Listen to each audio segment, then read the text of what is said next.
दुनिया में सबसे खतरनाक क्या है? परमाणु बम? नहीं। दुनिया में सबसे खतरनाक कौन है? तालिबानी आतंकवादी? नहीं।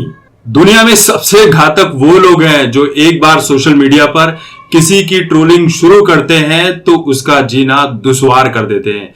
वो बेचारा फ्रस्ट्रेट हो जाता है और सोशल मीडिया से दूरी बना लेता है। सुशांत सिंह राजपूत की मौत के बाद बहुत सारे बॉलीवुड सेलिब्रिटीज जो बढ़ चढ़कर सरकार के खिलाफ और किसी न किसी मुद्दे पर कुछ न कुछ बातें लिखा करते थे, लेकिन इनकी इस तरह से ट्रोलिंग की गई कि इन्होंने सोशल मीडिया को बाय बाय कह दिया।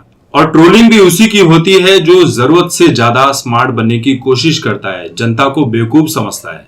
ऋचा चड्ढा हर मामले में सरकार के खिलाफ खड़ी नजर आती है क्योंकि उनकी जो टोली है, यानी कि जो ग्रुप है उनका, उस ग्रुप में इसी तरह के लोग शामिल हैं, यानी स्वरा भास्कर, अनुराग कश्यप, अली फजल और तापसी पन्नू। ये सारे एक ही ग्रुप के हैं, एक ही थाली के चट्टे बट्टे हैं जो दिन भर सरकार की नीतियों को कोसते हुए नजर आते हैं, भले वो नीतियां कितनी अच्छी क्यों ना हो। सही का साथ नहीं देना है, लेकिन गलत काम के लिए ये अपनी गर्दन भी कटवाने को तैयार रहते। अब ऋचा चड्ढा के जो पार्टनर हैं, पार्टनर इसलिए बोल रहा हूं क्योंकि अभी शादी नहीं हुई है, शादी की तैयारियां चल रही है अली फजल के साथ। अली फजल, ऋचा चड्ढा, ये दोनों भी वही हैं जो कठुआ रेप मामले में राजनीति करते हैं, हिंदू मुस्लिम की राजनीति करते हैं, रेप जैसे मामले में हिंदू देवी और हिंदू मंदिर को बदनाम करते हैं। इन्होंने भी हाथों में तख्ती लेकर पकड़ी हुई थी। खैर, इन सभी को इनके पापों की सजा मिल रही है। कोई ड्रग्स के आरोप में पकड़ा जा रहा है, किसी की फिल्में फ्लॉप हो रही है, किसी को फिल्मों से निकाल दिया जा रहा है, किसी की सोशल मीडिया पर ट्रोलिंग हो रही है तो अपना अकाउंट डिलीट करके बुरिया बिस्तरा बांध के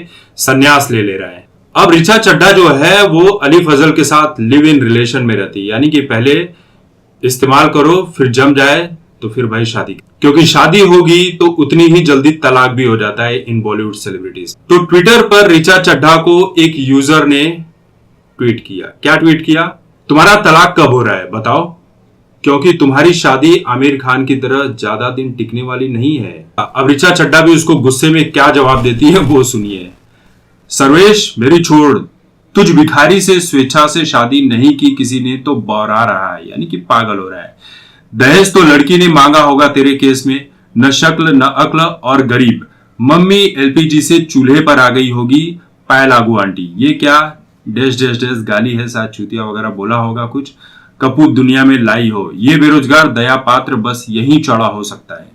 अब जरा सोचिए कि ये बॉलीवुड के जो सेलिब्रिटीज हैं जो हर मामले में सरकार को कोसते हैं, किसी के बारे में कुछ भी बोल देते हैं, कुछ भी अनाप शनाप लिख देते हैं, लेकिन जब इन्हें ट्रोल किया जाता है तब ये गुस्से से तमतमा उठते हैं। ये अपना आपा खो बैठते हैं और अपना आपा खोने के बाद ये आम जनता तक से भी बीच सड़क पर जैसे गुंडे होते हैं, गालियां देते हैं, मारपीट करते हैं, उस तरह पे सड़क छापगिरी पर उतर आते हैं। अब देखिए, गरीब होना कोई अपराध नहीं है, हालांकि वो आदमी गरीब है कि नहीं है, लेकिन ये मोहतरमा उस आदमी को गरीब कह रही है और उसका मजाक उड़ा रही है।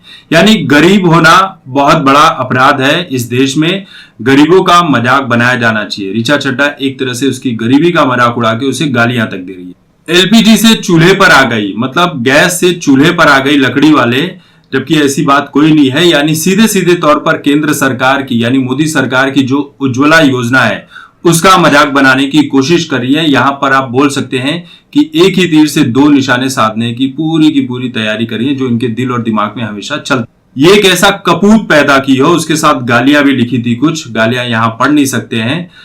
तो पहली बात, ऋचा ने उसे ब्लॉक कर दिया, वरना वो भी बोल सकता था कि ऋचा चड्ढा की मां को ये बोल सकता था कि ये कैसी औरत पैदा कर दी है तुमने, मतलब ये क्या बवासीर पैदा कर दिया ऋचा चड्ढा जैसा, वो भी बोल सकता था।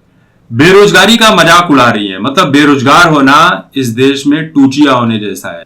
वैसे खबर यह मिली कि इस घटना के बाद ऋचा चड्ढा का जो बीपी है वो काफी बढ़ गया था और इसके चलते उन्होंने पहले तो अपना ट्विटर अकाउंट प्राइवेट किया, उसके बाद अब ये घोषणा कर दी कि ट्विटर जो है वो बहुत नफरत वाली जगह है, यहाँ पर लोग नफरत फैलाते हैं और ये मोहतरमा प्यार फैलाती है। तो इस घटना के बाद इन्होंने अपना ट्विटर अकाउंट डिलीट करने का फैसला कर लिया है। लिखती क्या है वो सुनिए। इस ऐप को अपने फोन से डिलीट कर रही हूं, ये बहुत ज्यादा जहरीला होता जा रहा है।